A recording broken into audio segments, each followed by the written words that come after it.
Hello, my fellow ka-Sunset Moments. Andito na naman ulit ang ating matandang maestro. Buenas tardes, mi amigo, mi amiga. Assalamualaikum. Barakuta. Ayun ang mga kaibigan natin, mga Muslim. No? Isang usapan lang. No? Ang gusto kong isalaysay sa ngayon, kasi merong isang kaibigan kong matalik na medyo naligaw din ang landas. Siguro nawalan siya ng mga kasama, baka nawalan na rin siya ng nabasted, kumbaga nawalan ng jowa, kung ano-ano man, na parang wala na siyang object of joy na mapagkaitan niya, mapagbigyan niya ng pagmamahal. Kaya kung puno man siya ng pagmamahal, paano yung pagmamahal kung wala ka namang mamahalin? Ika nga, subject and object. Kaya duality pa rin. Ang isa nga lang dito, mayroong mga pagkakataon talaga na nagkakamali ang tao. Kahit na kuryente, positive, tsaka positive. Pagdugtong mo yung positive na yan, wasak, talagang magkakasunog. Kaya hindi pwede yung same. Negative to negative. Kahit na baterya man lang yan, ilagay mo sa flashlight, wala rin. Kahit na baterya ng kotse o ano man, pag hindi talaga magkatugma, yung polarity, wala rin talaga. Hindi uubra. Pero itong mga pagkakamali, o pagkukulang ba, na halimbawa yung bangko, nagkautang, na-bankrupt, nag-loan ka tapos hindi mo nabayaran, nakuha yung collateral mo, anong tawag ba doon? Na remate? Kaya merong mga pagkakamaling kailangan din talagang ma-indemnify. Kung sa kasalanan ba, sa Katoliko or Kristiyano ba, ang tawag nila doon, penitensya ba yun? Kailangan pagpenitensyahan mo yun. Sa kumpisal nga, malala ko nung first communion ko na kailangan magkumpisal. Ano bang ikukumpisal ko kung wala naman talaga akong malaking kasalanan? Meron man siguro mga petty sins, ganon. Tinalikuran yung mo sa bahay, assignment mo sa bahay, kung ikaw ba ang tagapaghugas ng pinggan or nakabasag ka ba ng plato or baso tapos itinago mo na lang na hindi mo pinakita o sinabi sa magulang mo. Mga kunting bagay na hindi mo agad-agad na yun lang, ikumpisal mo. Pero mga bagay na malaking pagkakasala, kailangan talagang bigyan ng katumbas na kahalagahan. Utang, dapat bayaran. Kung may tubo, siguro matagal na yung utang mo, kailangan mong bigyan na rin naman ng interes. Kung baga naman, tablahan lang na inutang sa iyo kinabukasan na nabayaran ulit. So, equal amount lang. Wag nang patasan o bigyan pa ng interest. Lalo na siyempre magpapautang ka, kilala mo yung taong yun. Kaya equal indemnity na lang. Yung na lang, yung mismong inutang na presyo ng inutang mo. Pero, kung meron naman siyang bayad, kaibigan mong matalik at saka noon, nagpautang rin siya sa'yo, siguro hindi na kailangan ng interest yun or indemnity. Baka ikaw pang dapat magpasalamat sa kanya. Kaya pwedeng tanggapin mo siguro yung regalo niya, prutas ba yun? Pero wag mo nang kung pwede lang, wag mo nang pabayarin. O kung hindi, kalahati na lang. Discount, kumbaga. Ha?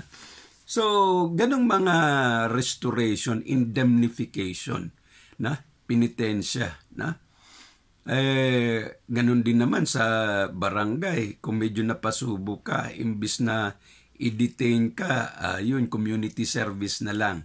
Na? Kalahating araw, 3 oras, yun. Na? Kabayaran sa mga trespassing ba, or na pedestrian lane, wala ka sa, kung ano-ano mga naibasura mo sa, sa kalsada, yung mga, bawal sa mga regulasyon sa barangay, sa purok, pero hindi mo na iwasan. Kaya mabigyan ka ng mga community services doon.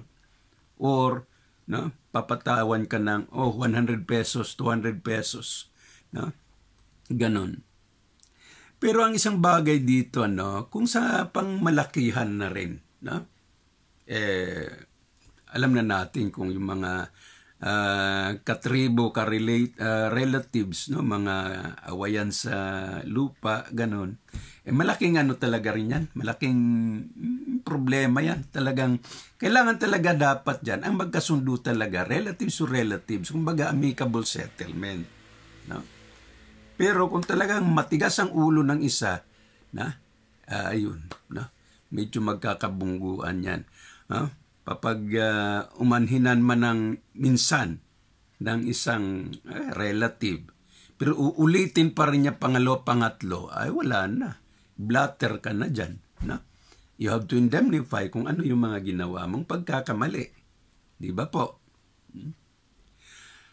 Well, sa malaking bahagi naman, may mga nangyayari noong Second World War.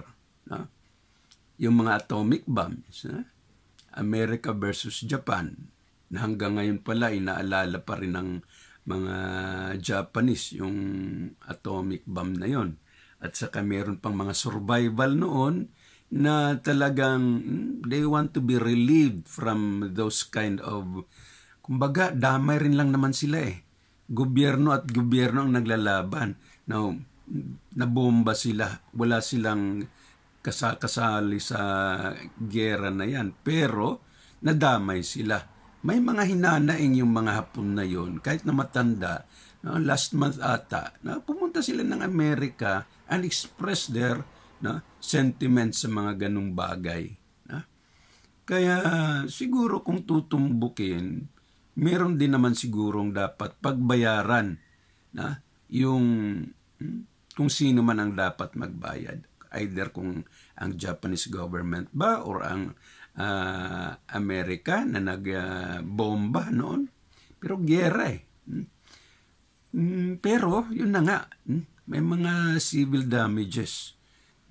And who will pay for those things? So kung ang isang bansa ay nagkasala, paano niya babayaran yun? Kailangan may restoration, may indemnification doon. Kung nasira yung bridge dahil sa bomba or nasira yung palasyo dahil sa bomba, kahit na may hidwaan man sa dalawa, dapat may talaga dyan. Dapat may mananagot. Itong Israel at saka Gaza, ayun, nag-exchange na sila ng preso to preso, nag-swapping na sila ng swapping na sila ng mga nahuli ng Gaza, yung Israelites, tapos yung Israel, nakahuli naman taga Gaza, pinagbalik, swapping sila. So okay lang yun, equal amount of indemnity. Pero yung mga buildings na nasira, sino ang magpapabangon doon? Siguro kung natural calamity, wala siguro mananagot talaga doon. Tulong na lang. Pero kung gera na nagkaroon ng aberya rin, tinamaan din yung mga civilians. Yung mga tinamaan ng bomba, mga buildings ba o sinong mananagot doon? Somebody should take the responsibility. kung yung kalaban ba na natalo, no? Or tablahan na lang.